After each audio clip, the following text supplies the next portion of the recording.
Je passe la parole maintenant à Christine Favier, qui est une grande experte du marché du retail au UK depuis 30 ans.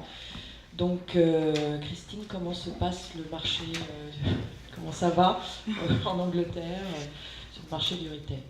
Pour résumer, je dirais qu'il y a des opportunités, mais on a connu des moments beaucoup plus faciles et beaucoup plus importants. Donc, je me présente donc Christine Favier, je suis agent au Royaume-Uni, installée là-bas depuis 30 ans. Et donc, j'ai été associée à GLPC International, donc, qui a représenté pendant environ 30 ans, donc des industriels français exclusivement. Donc, le marché anglais aujourd'hui, je dirais que sur les dernières années, ce que je remarque, c'est qu'il y a eu un regain pour la présentation et la mise en avant de des marques britanniques. Donc, on a des marques traditionnelles anglaises comme Aircall, par exemple, dans les canapés comme Duresta, Tetrad, vraiment des dinosaures, entre guillemets, british, qui vraiment maintiennent bien leur position, et les revendeurs mettent en avant le Made in UK. Ensuite, on a une présence très atomisée de petits fabricants qui sont soit anglais, soit distributeurs anglais. Et finalement, on a également, bien sûr, des grandes marques internationales qu'on peut trouver partout en Europe. Caligaris, par exemple, pour ne pas le citer, Van Jacob, vraiment des gens qui, chez les revendeurs, maintiennent la majorité des positions. Donc moi, le marché que je connais le mieux, c'est le marché des indépendants, entreprises familiales très souvent. Mais au Royaume-Uni, ils ont la caractéristique de rester indépendants, c'est-à-dire qu'on va avoir des entreprises qui vont rayonner sur une zone de chalandise très importante, avec entre 5 et 10 points de vente, qui vont être spécialisés ameublement, mais qui vont couvrir tout du premier habitat jusqu'aux marques de luxe. Ce que recherche, c'est quelques revendeurs, je dirais qu'il y en a un nombre très limité. Donc quand on a la chance d'être chez eux, il faut tenir sa place, il faut être proactif, évoluer avec eux dans leurs besoins. C'est quand même un secteur qui a été sous pression toutes ces dernières années, mais qui a su s'adapter. Même avec la pression du e-commerce, ils ont su utiliser cette évolution dans le process d'achat. Aujourd'hui, même si e-commerce représente 20% des achats, certaines statistiques, c'est toujours un peu compliqué d'avoir des choses exactes, mais on estime qu'au moins la moitié de la décision est prise en magasin.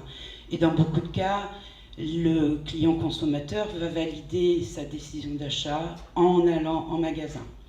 Et à ce titre, on peut noter que certaines sociétés qui ont commencé sur le marché en pure player, une société qui s'appelle Loaf par exemple, pour ne pas la citer, qui est plus canapé, est aujourd'hui en train d'ouvrir des showrooms partout sur le Royaume-Uni, puisqu'elles se rendent compte que le consommateur a besoin d'aller vérifier, d'aller valider son choix, dans certains cas. Je dirais qu'on a donc une trentaine d'indépendants prédominants sur le marché, qui représentent peut-être 90 ou 120 points de vente, qui sont vraiment les leaders. Et c'est vrai que si on est dans ces groupes-là ou dans ces organisations-là, on a une couverture quasi nationale. Bon, il n'est pas simple d'y rentrer, forcément.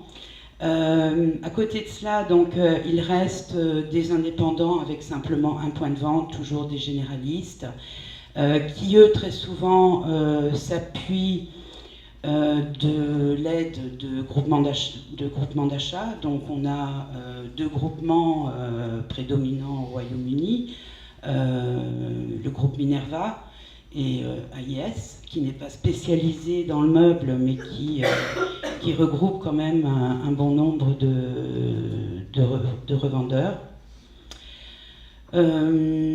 Qu'est-ce que je peux dire? Bon, après, bien entendu, il y a des profils variés en termes de niveau de gamme, etc., et de style. Comment voir ces acheteurs? Ben, il est essentiel d'avoir une présence sur le terrain, ou en tout cas des visites régulières, et d'avoir un super support au niveau du client, c'est-à-dire en suivi de clientèle, en suivi de commande, en réponse rapide. C'est un marché qui est très, très exigeant sur le service. Et chez GLPC, notamment à l'époque, on était surstructuré, je dirais, au niveau administratif, proportionnellement à la vente. Et c'est ce qui a fait en partie notre succès, parce que nos clients savaient qu'ils n'avaient pas besoin de calculer la petite heure au niveau du décalage horaire, qui est toujours très très embêtante, parce que bon, quand il est 11h en Angleterre, c'est le moment où on a rassemblé quelques demandes, etc. Et c'est le moment où on ne trouve plus personne dans les usines françaises.